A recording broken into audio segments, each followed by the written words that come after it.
Hi friends, hello. చాలా రోజుల తర్వాత వీడియో వేస్తున్నాను. ఈరోజు దమ్ బిర్యానీ చేస్తున్నాను. So thought of sharing with you guys.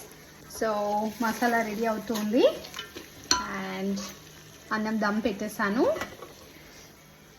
Water boil అయిపోయింది. చికెన్ కూడా 20% ఉడికింది. ఇప్పుడు రైస్ వేసేద్దాం. రైస్ వేసి మిక్స్ చేసేసాము. సో ఇప్పుడు దమ్ పెట్టేద్దాము. విల్ సీ ఆఫ్టర్ దమ్ ఎలా వచ్చిందో రిజల్ట్. బిర్యానీ రెడీ అయిపోయింది. ఇప్పుడు చూసేద్దాము.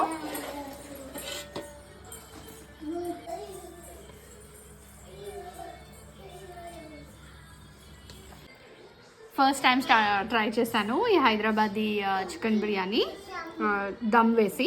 So it's very nice. చూడ్డానికి చాలా యమ్మీగా ఉంది. టేస్ట్ చేస్తాను. చాలా బాగుంది. పర్ఫెక్ట్గా కుక్ అయింది. చికెన్ చాలా మెత్తగా బాగుంది. రైస్ కూడా చూస్తే విడివిడిగా చాలా బాగా వచ్చింది. ఇది ఎవరు రెసిపీ చూస్ చేశానని మీకు కమెంట్స్లో పెడతాను. So Sunday went like this. Bye guys.